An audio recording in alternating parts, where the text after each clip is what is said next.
첫 번째로 하나님과 우리의 관계를 변화시키죠. 그래서 하나님 앞에 우리는 전적으로 타락한 죄인이지만 이 복음을 말미암아서 죄 사함을 받고 죄 사함뿐만 아니라 우리를 의롭게 만들어 주시죠. 예수 그리스도를 믿음을 통해서 우리를 의롭게 만들어 주시고, 우리가 지난주에 함께 말씀 나눈 것처럼 우리를 하나님의 자녀로 만들어 주세요. 양자의 영, 아들의 영을 우리에게 보내셔서 우리를 아바 아버지, 아빠 아버지라 부르짖게 만드시고 자녀로 받아야 할 모든 상속 권세를 우리에게 주십니다. 이 복음이 나와 하나님과의 관계를 회복시켜 주십니다. 그리고 그뿐만 아니라 복음이 이웃과의 관계도 변화시켜 줘요. 그래서 오늘 설교 제목이 복음과 이웃과의 관계인데, 복음이 이웃과의 관계에 미치는 영향이 있다는 거죠. 복음은 나와 하나님 사이뿐만 아니라 이 하나님의 사랑, 복음이 하나님의 사랑이죠. 은혜입니다. 근데 하나님의 사랑과 은혜가 내 안에 흘러 들어오면 어떻게 됩니까? 이웃과의 관계도 회복되고 그 사랑이 흘러가게 되어 있다라는 것입니다. 오늘 말씀을 통해서 이웃과의 관계 속에 하나님의 은혜, 하나님의 회복의 역사가 있는 저와 여러분 되시길 소망합니다. 첫 번째로 복음이 이웃에게 미치는 영향은 다른 사람을 수용하게 합니다. 복음과 이웃과의 관계 속에서 우리가 이웃을 수용하게 만들어요. 수용한다는 것이 무엇입니까? 그대로 있는 그대로 받아들이게 한다는 거예요. 우리 12절 말씀 같이 한번 읽어보겠습니다. 시작. 형제들아, 내가 너희와 같이 되었은즉 너희도 나와 같이 되기를 구하노라.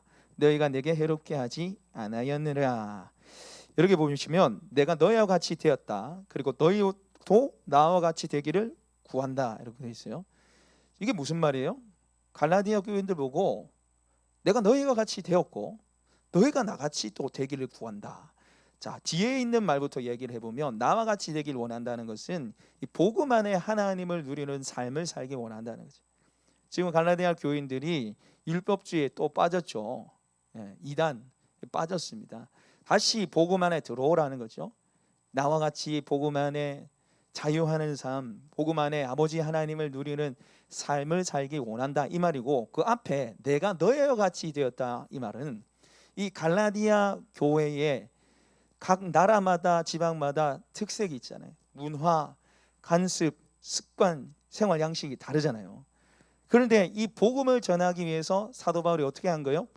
그들의 문화와 관습과 가치관을 그대로 받아들였다는 거죠. 그대로 수용했다는 것을 말합니다. 그래서 고린도전서 9장 20절 말씀해 보시면은 내가 유대인들에게는 유대인처럼 되고 내가 율법 아래에 있는 자들에게는 율법 아래에 있는 자처럼 되고 율법이 없는 자에게는 율법 없는 자처럼 된다, 그런 말을 했어요. 왜 그렇습니까? 더 한 명이라도 얻고자 하여 라고 되어 있어요. 복음을 전하기 위해서. 여러분, 우리 복음의 진리는 결코 타협할 수 없습니다. 할렐루야. 십자가는 결코 타협할 수 없어요. 그러나 복음 외의 것들은 우리가 변화시키고 맞춰가야 한다는 거예요. 저 사람에게 맞춰줄 수 있는 그 은혜가 있어야 된다는 거죠. 그래서 사도 바울이 내가 그리스도 예수의 종된 것과 그리고 복음으로 말미암아 너의 종된 것을 전하노라 되어 있어요. 예수님의 종이고 사람의 종이 되었다, 그렇게 얘기해요. 왜냐하면 그 사람을 섬기고 그 사람을 복음 안에 들여오기 위해서 수용하고 받아들이고 맞춘다는 거예요. 여러분, 우리가 잘못된 생각 중에 하나가 나와 다른 것은 틀린 것이라 생각해요. 나와 다른 거 틀린 거라 생각해요. 내 생각과 다른 거는 뭐요? 틀린 거다, 이렇게 생각한단 말이에요. 제가 자주 한 얘기인데 이번 주에 마트에 가니까 이 감자가 아주 싸게 큰 것들이 많이 있더라고요.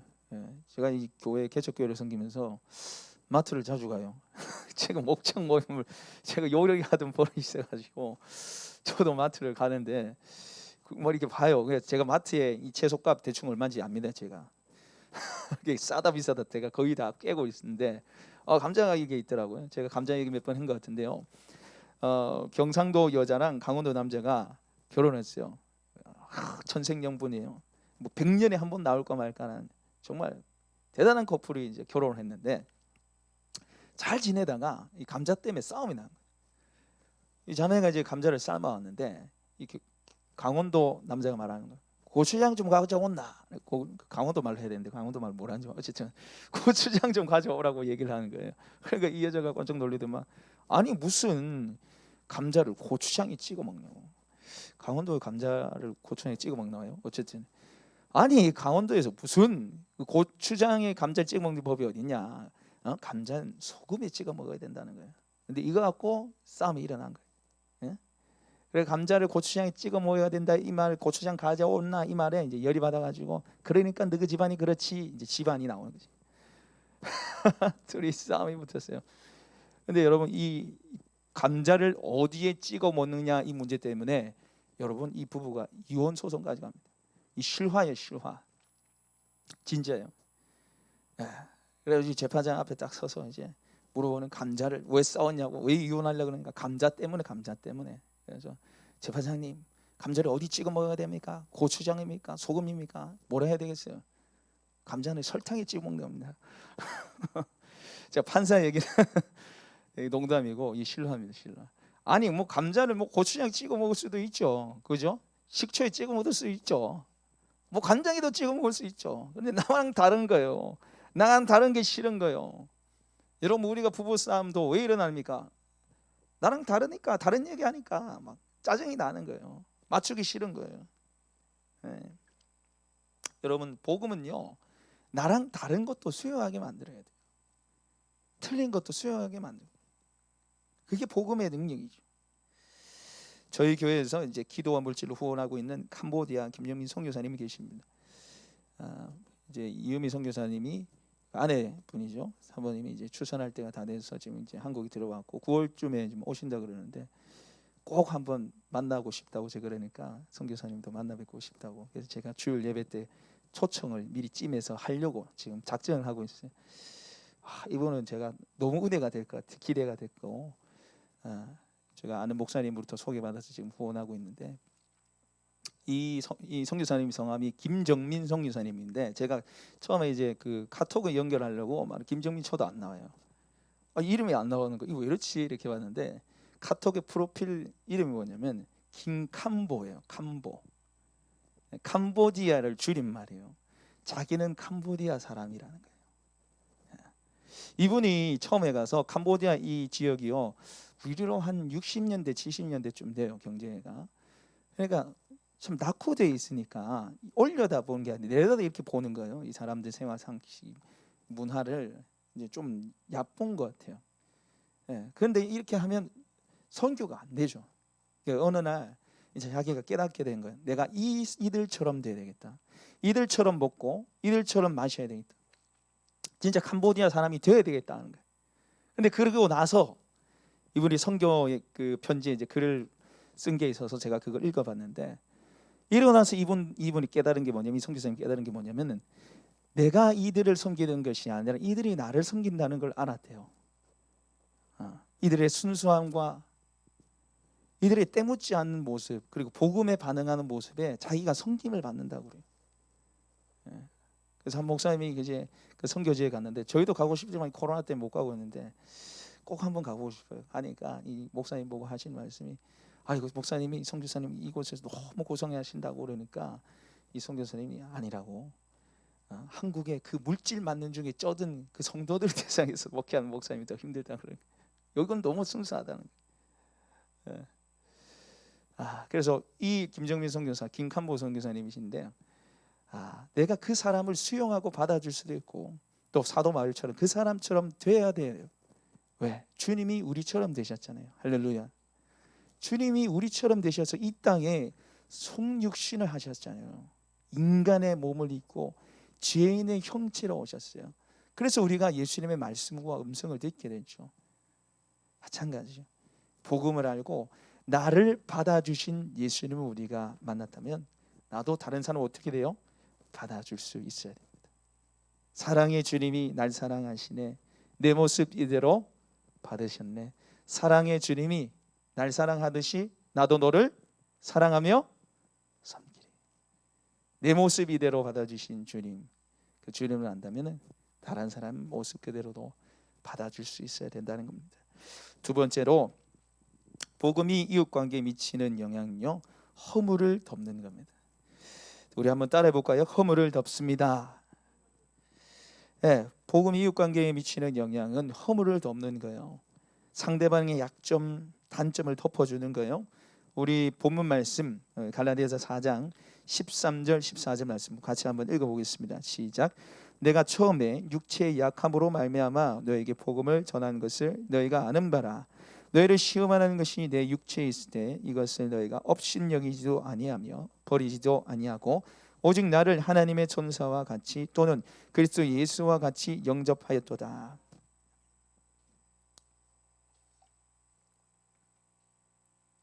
오늘 사도 바울이 13절 말씀을 보시면 내가 처음에 육체의 약함으로 말미암아 그렇게 얘기하고 14절을 보면은 너희를 시험하는 것이 내 육체에 있다고 얘기를 합니다.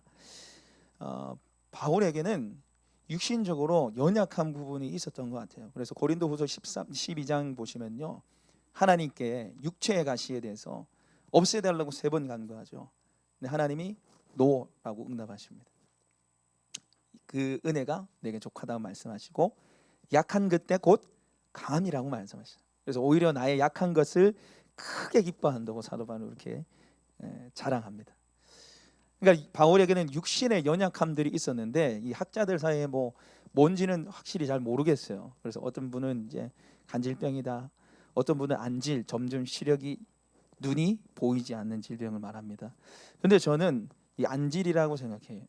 눈이 점점 안 보이는 거예요.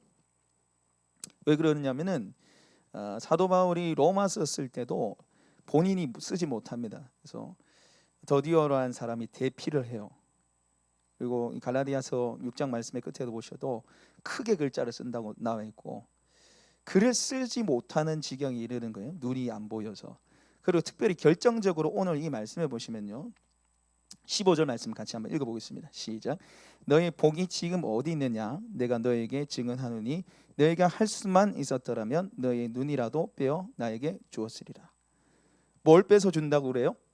눈이요. 왜 눈 얘기를 할까요? 눈에 문제가 있기 때문에. 이 시력이 가고 있는데 너희가 그때 예전에 복음의 은혜 가운데 있을 때는 내 눈과 너희 눈을 바꿔줄 수 있는 그 은혜도 너에게 있었다고 지금 사도 바울이 얘기를 하는 거예요. 한마디로 지금 사도 바울이 여러 가지 성경을 봤을 때는 육체의 가시가 뭐냐? 안질이라고 볼 수 있습니다. 안질인 것 같아요. 눈이 점점 안 보이는 거예요. 근데 문제는 뭐냐면 이때 당시에 눈이 보이지 않는다는 것은 하나님께 저주를 받았다는 표시로 생각했어요. 그게 고정관념이었어요. 그게 유대인들뿐만 아니라 이방인들도 그렇게 생각했단 말이에요. 그래서 우리 요한복음 9장 말씀 한번 찾아보겠습니다. 요한복음 9장 말씀 찾아보겠습니다. 1절과 2절 신약 160페이지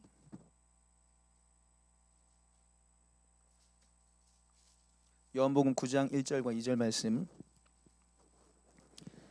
신약 성경 160페이지에 있습니다. 요한복음 9장 1절 2절 같이 한번 읽어보겠습니다. 시작. 예수께서 길을 가실 때 날 때부터 맹인된 사람을 보신지라 제자들이 물어 이르되 라피여 이 사람이 맹인으로 난 것이 누구의 죄로 임하니까 자기니까 그의 부모이니까. 아멘. 길을 갈 때 맹인 한 명이 나오는데 이 맹인을 보고 제자들이 뭐라 그래요? 누구 죄 때문이냐는 거예요. 자기 죄 때문입니까? 부모의 죄 때문입니까? 여러분 이 맹인은 길 가다가 지금 처음 만난 거예요. 왜 맹인이 된지 몰라요. 근데 날 때부터 맹인인데 뭐라고 선입관을 가지고 있는 거예요? 죄 지어서 맹인이 됐다는 거예요.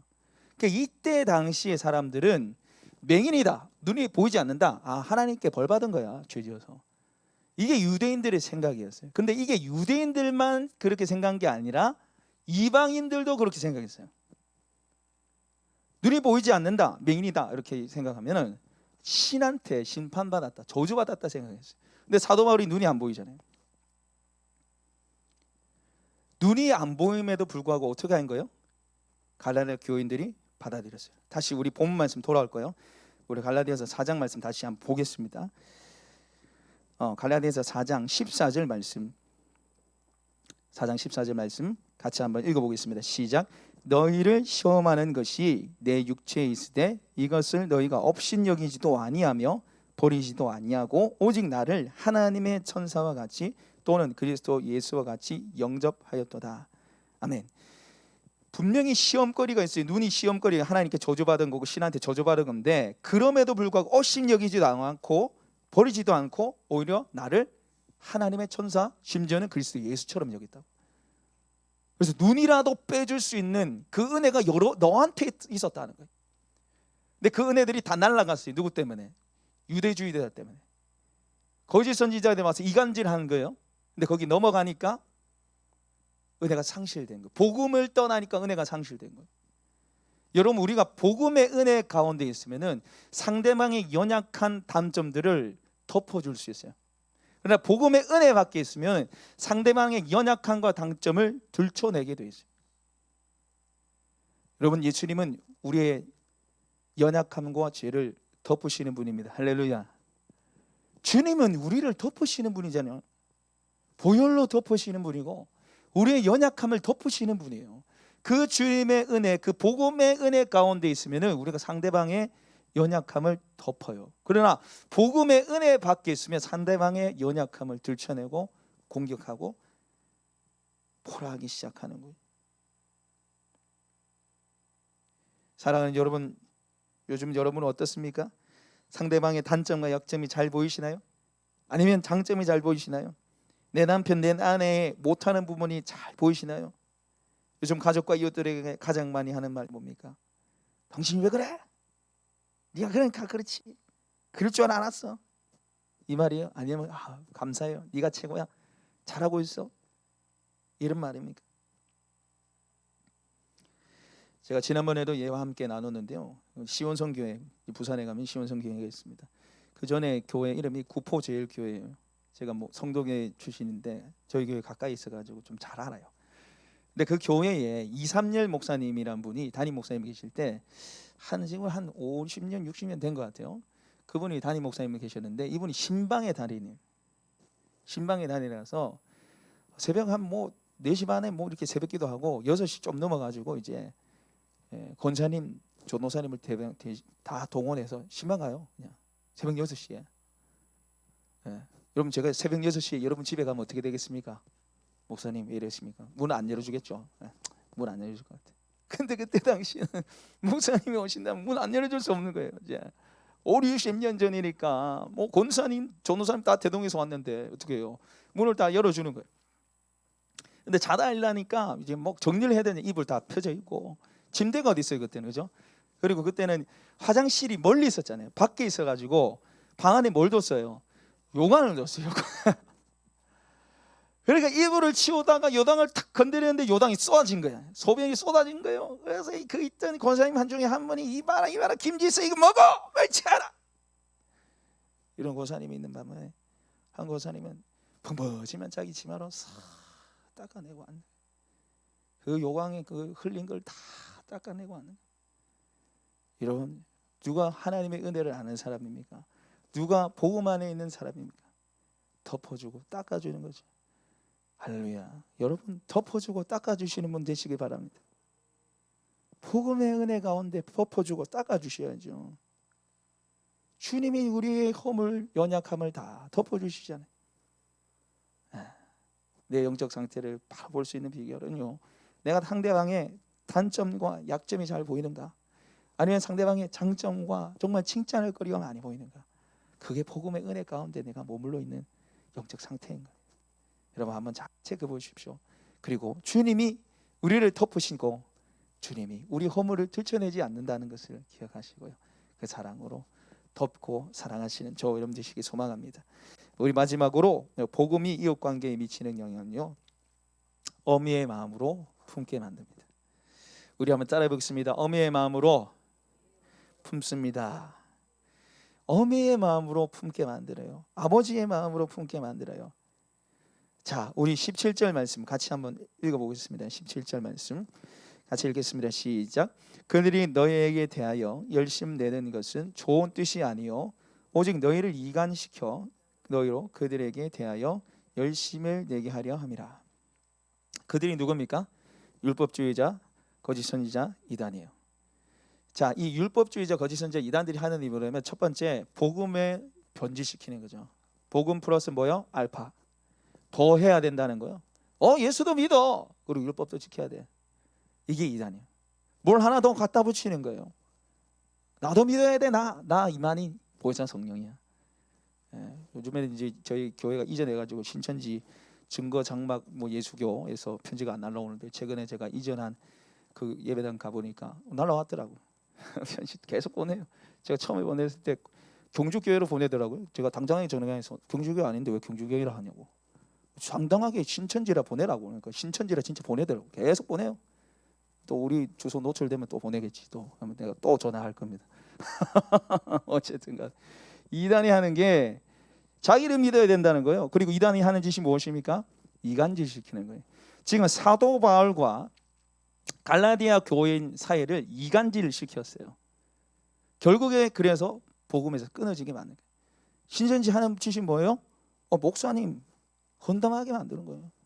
결국 목회자와 성도들 사이를 멀어지고 이간질 시키는 게 바로 이단이 하는 역할이에요. 그리고 마지막에 보시면은 너희로 그들에게 대하여 열심을 내게 하려 함이라.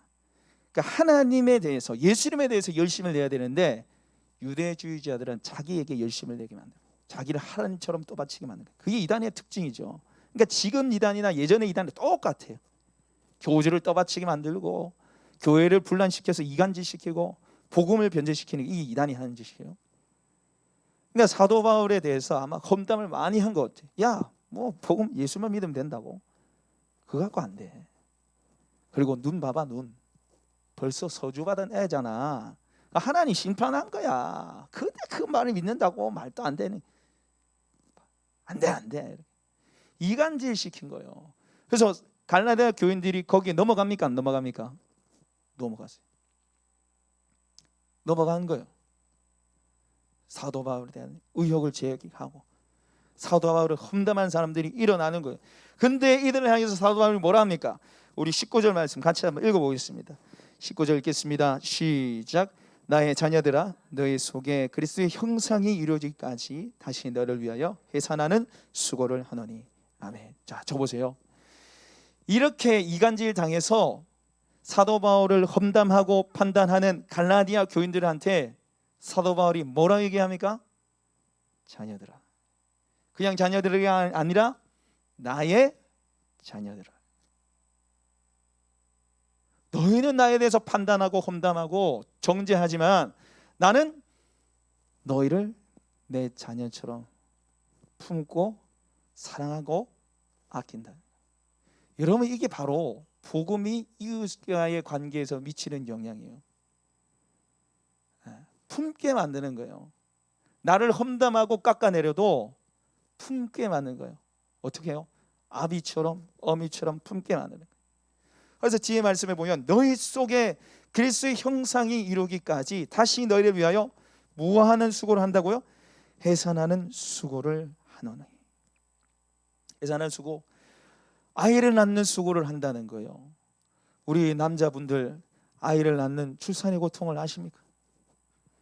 저도 잘 몰라가지고 참 제가 저희 집사람들 참 미안하죠. 저희 집사람이 이제 시온이 첫째를 낳을 때는 오래 걸리더라고요. 한 10시간 넘게 한 것 같은데 어쨌든 10시간 정도 했나요?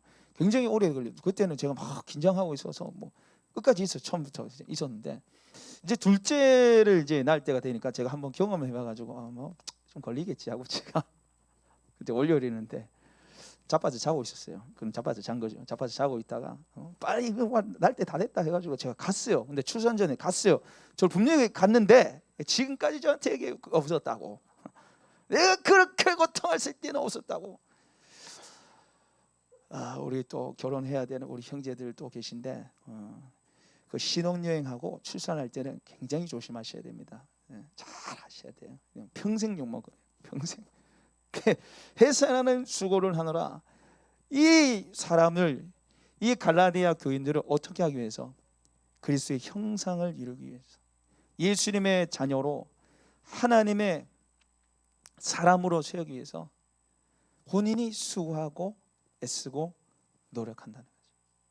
나를 내칠지라도 나는 품는다는 거예요. 품는다는 거예요. 제가 이 목회를 하면서 여러 가지 일들과 경험들 하지만 제가 품지 못하면 항상 문제가 생기더라고요. 제가 품지 못해서.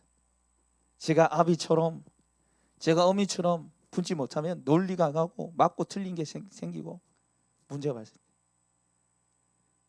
제가 예수님의 마음으로, 아비의 마음으로 품으면 문제가 있어 이게 잘 넘어가지더라고요. 여러분, 우리에게 아비의 마음, 어미의 마음이 필요합니다.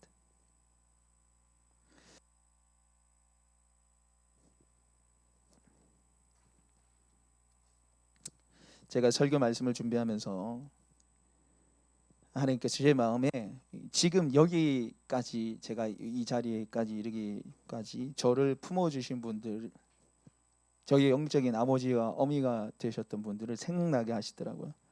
그래서 저희 첫사랑 에린 유치원 한영호 선생님 매주 와가지고 저를 교회로 데려가고, 주일학교, 여러분 우리 주일학교 선생님들 감사하셔야 돼요. 저희 반 완전 개판이었어요. 그때 목사님 아들이 있었는데 그 반은 여자 선생님들 몇 명 갈아치웠어요. 얼마나 많이 울렸는지 몰라요. 지금도 기억이 생생해요. 공과공부 시간이 그냥 울고 뛰쳐나가는 그냥 꼴통들이라. 얼마나 많은 아이들을, 얼마나 많은 선생님 울렸는지 몰라요. 그래서 장로님이 저희 담임 선생님이었어요. 하도 말을 안 들어요. 그러니까 그렇게 말을 안 듣는 저를 또 품어주신 주일학교 교사가 계시고, 중고등부 시절에 제가 주님을 떠났는데 저희 집에 몇 번을 찾아왔어요. 문을 두드리고 초인종 누르는데 없는 척 자는 척. 제가 정말 그랬습니다. 저를 얼마나 애타게 찾아왔는지 기도를 해줬겠어요. 그리고 나서 이제 정말 대학교 가서 하나님 떠났다가 복학을 해서 이제 기독교 선교단체에 제가 들어갔습니다. 기독교 동아리에 들어갔는데 거기에서 제가 이준영 간사님이라는 분을 만났어요. 이분이 부산대 법대에 나오신 분인데 뭘 해도 충분히 할 수 있는 분인데 다 포기하고 캠퍼스 사역을 위해서 오신 거예요. 그리고 저랑 같이 만나서 교제해 주시고 말씀 나누고 전도를 데려나가는데 제가 얼마나 전도 가기 싫은지 몰라요. 제가 그 동의대 학생이잖아요. 제가 동의대 학생인데 맨날 그 동의대 가서 전도하래요. 쪽팔리잖아요. 제가 가기 싫은데 계속 저를 데려가요. 데려가요. 그런데 이분이 오늘은 제가 보니까 가난 말기더라고요. 가난 말기. 주변에서 항암 치료 받자, 주변에서 기도원 원장님한테 가서 치유받자 다 고소하고 다 내려놓고 캠퍼스에서 자신의 목숨을 바쳤어요. 지금 저는 눈에 선해요.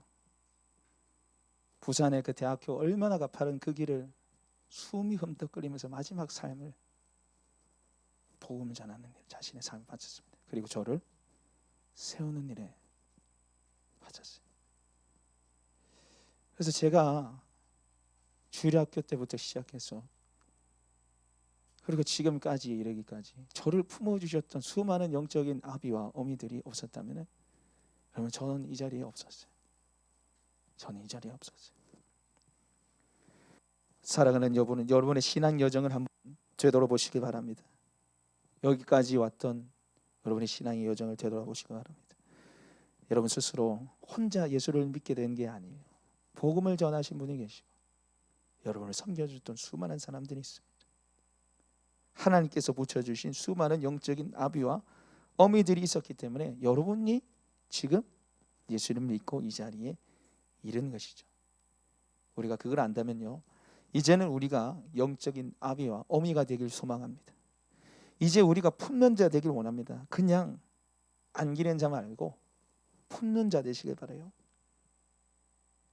섬김받는 자가 아니라 이제는 섬기는 자들 되길 원합니다. 정말 우리 주일학교 아이들, 우리 VIP들 영적인 아비와 영적인 어미가 돼서 품어주시는 저와 여러분 되시길 바랍니다. 여러분 영적인 아비와 영적인 어미 복음으로서 스승 말고 사도 바울이 얘기하잖아요. 그리스도 예수 안에서 일만 스승이 있지만 나는 너희를 복음으로 낳았다 얘기하죠. 여러분, 복음으로서 한 영혼을 세보지 못하면요, 이 복음의 은혜와 영광을 모릅니다. 복음이 얼마나 영광스럽고 복음의 능력을 알지를 못해요. 제가 설교 중에 간간히 얘기하는 형제가 있는데, 전에 사회 가던 교회에 이 친구 정말 영적으로 그리고 육신적으로 정신적으로 엄청 힘들었던 친구예요. 근데 그 영혼을 저한테 붙여주시다. 제가 7개월 8개월을 정말 올인했습니다. 제가 교회 사역하고 빼고는 그 친구가 같이 있었어요. 그런데 이 친구가 성경도 못 읽어요. 글을 몰라서 못 읽는 거 아니에요. 이 친구 옛날에 중학교 때 전교 1등 해야 되는 친구예요. 비상한 머리를 가진 친구인데 성경을 못 읽어요. 못 읽게 만드는 거예요. 기도 안 나옵니다. 찬양을 못 해요. 하나님의 은혜를 받는 통로를 다 막아놓은 거예요. 못하게 막아놓은. 그런 친구를 제가 7개월 8개월 섬기는데 저도 너무 힘들더라고요. 뭐 차도가 보여야지, 나아지는 게 보여야죠. 그렇게 계속 했어요. 그런데 점점 좋아졌어요. 하나님 점점 좋아져요. 그 친구가 어머니를 전도해서 며칠 전에 제 교회에 왔어요.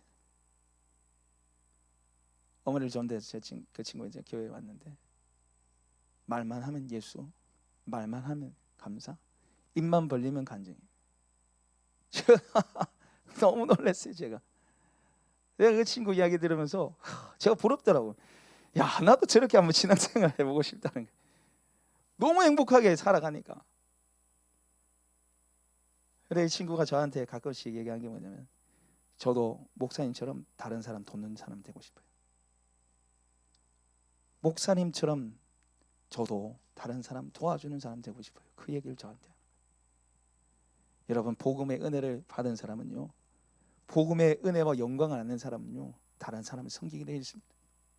영적인 아비와 영적인 어미의 자리까지 나아가게 되어 있다는 거예요. 여러분 인생의 마지막에 뭐가 남겠습니까? 여러분 인생의 마지막 순간 뭐가 남겠어요? 열심히 일해서 돈 모은 거, 열심히 일해서 직장에서 내 분야에서 인정받는 거. 여러분, 우리 인생의 마지막에 남을 것은 여러분 영혼을 품고 섬기는 일, 그것이 남게 될 것입니다. 아비의 마음으로, 어미의 마음으로 나를 거절하고 받아주지 않고 밀쳐내고 관심을 두지 않고 때론 멀리 도망가 버리는 것 같아도, 아무런 변화가 없는 것 같아도 끌어안고 사랑하는 것, 그것이 저 여러분의 하늘 상급이 될 줄 믿습니다. 그걸 위해서 달려나가시는 저 여러분 되시길 소망합니다. 이 시간에 우리 말씀 생각하면서 같이 좀 기도했으면 좋겠는데요. 여러분, 복음의 은혜와 하나님